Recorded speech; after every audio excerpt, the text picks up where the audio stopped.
বিমান ভাড়া কেন বাড়াবেন? বরঞ্চ আমার সকল রেমিটেন্স ভাইদের জন্য বিমান ভাড়া ফ্রিতে করা উচিত ছিল। সেই ফ্রি না করে আপনারা বেতন বাড়িয়েছেন তাদের গলা কাটার জন্য। পার্শ্ববর্তী ভারত, ওখান থেকে সৌদি আরব যেতে 34,000 টাকা লাগে বিমান ভাড়া। আমার বাংলাদেশ থেকে কেন বিমান ভাড়া 1,90,000 টাকা লাগবে? তাহলে আমরা কি বলবো সেই ভারতকে, ভারতের পা চাটার জন্য, ভারতের লাভের জন্য আপনারা সেই প্রক্রিয়ায় যাচ্ছেন?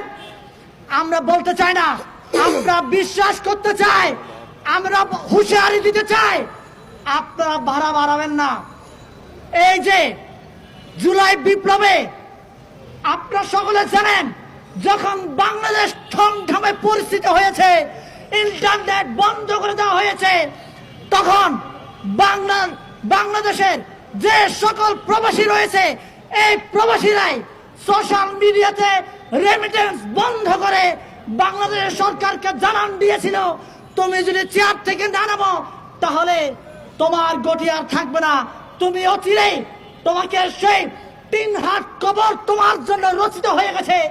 এই রচনার সূত্রপাত কিন্তু আমার প্রবাসী ভাইরা করেছিল।